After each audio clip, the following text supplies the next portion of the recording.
What's the most elaborate scam you fell for? I put a room up for rent once. Someone applied and said they would be moving in at the first of the month. They said they were military and switching bases. This person said they were going to go ahead and ship their car out and fly in. The car arrived and was offloaded by truck.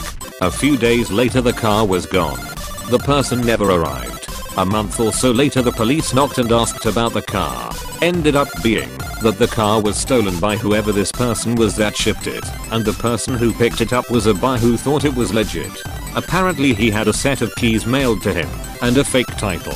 IDK if it ever got sorted, but they initially assumed that I was a part of it. This is the best scam on this post so far, thank you. At the start of college one year when everyone was moving into houses in the usual shitty but affordable part of a college town, a guy walked up to us and said he can get us free HBO. He'd just take $20. He knew our guy. We are like cool. He takes out his cell phone, walks a few steps away out of earshot, says check our TV. We go, and lo and behold, HBO. We give him $20 and he walks away. A week later, it was gone. The dude just called HBO for some free trial week. He must have hit up every college kid moving in that day and made bank. I had a Visa gift card for $100 I got for my birthday and wanted to check the balance after a few purchases online.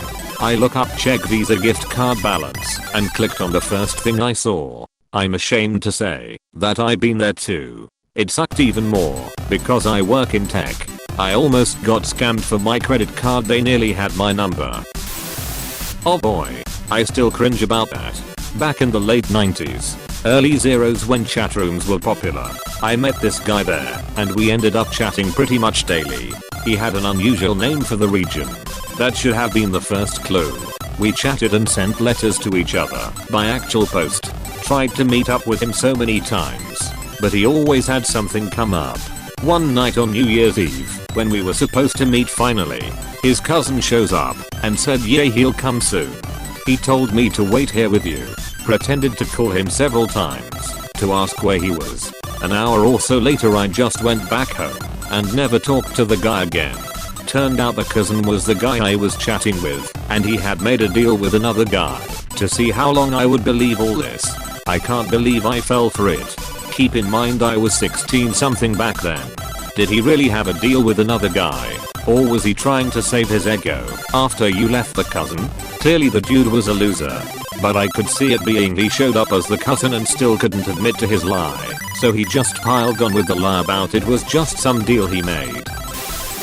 I traded this guy my full rune armor because he said he could trim it for me. RuneScape as a kid taught me never to trust anybody, right?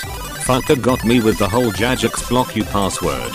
Backslash backslash backslash backslash backslash backslash backslash backslash backslash backslash backslash backslash backslash backslash C trick. I fell for that one. Do you remember those Amorak monks guarding wine? They had to remove the door there because people were trapping noobs trying to help grab the wine. I don't know if it's necessarily the most elaborate scam of all time, but there are a range of fake sites online that offer ESTA visa for entry into the US. The funny thing about the sites is that they actually process your visa, but they just do it by sending your details to the official site and charging you $100 or so of idiot tax. I got caught a few years back and I wasn't even really mad. It was such an amazingly set up grift. And what made it even better was that you really had no recourse because they were actually giving you what you paid for.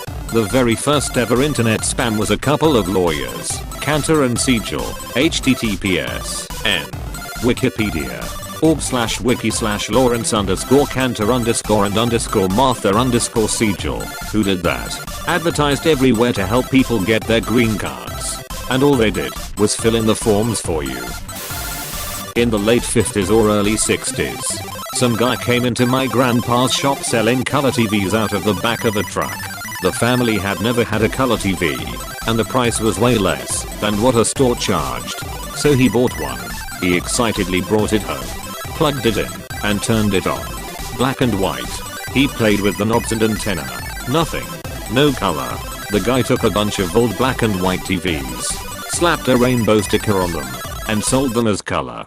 Brilliant. Well into the 90s it was still common to see motels with lighted signs saying color TV, with each letter a different bright saturated color. Advertisers and scammers identify and exploit a human mind hack. Not exactly elaborate, but this girl in my 5th grade class brought soy sauce in a Coke bottle once. Then she proceeded to share it with me, and I, being the dumbass that I was, straight up opened the bottle and chugged it down before even smelling it. That was a bad day. A website faked itself as official passport department. I filled the forms for passport update there, made payment and all, and in the end realized it was fake. Never got the money back. Always check the URL. The website didn't fake itself. Also run a hoist lookup. Sometimes the hoist info is private, but often scammers leave as public. My cousin was touring San Fran and bought $40 worth of flour from a random guy who he thought was a coke dealer. That's okay.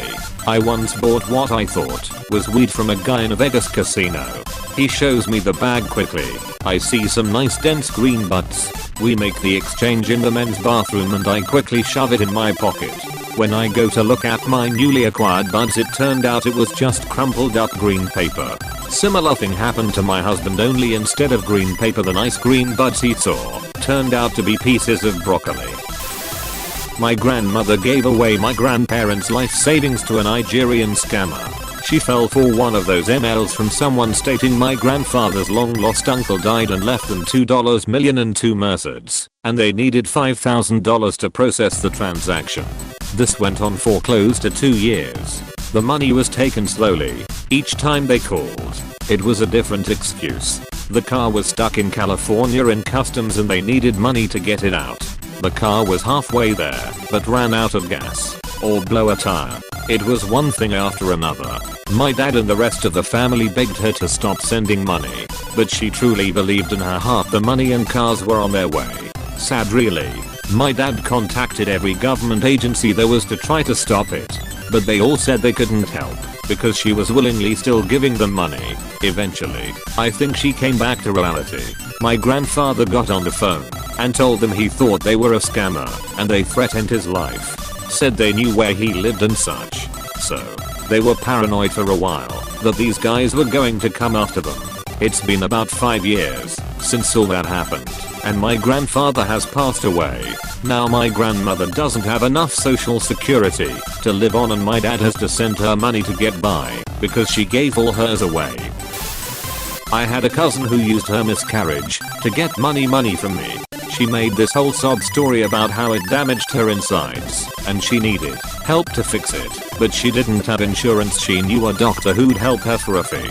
A part of why I fell for it was because no one told me she had scammed a lot of people too. Though a few years later she fell for a quick get rich quick scam that took all her savings and got her into ruble with the law. I know it's a typo, but the ruble instead of trouble makes me want to believe you are really Scooby-Doo.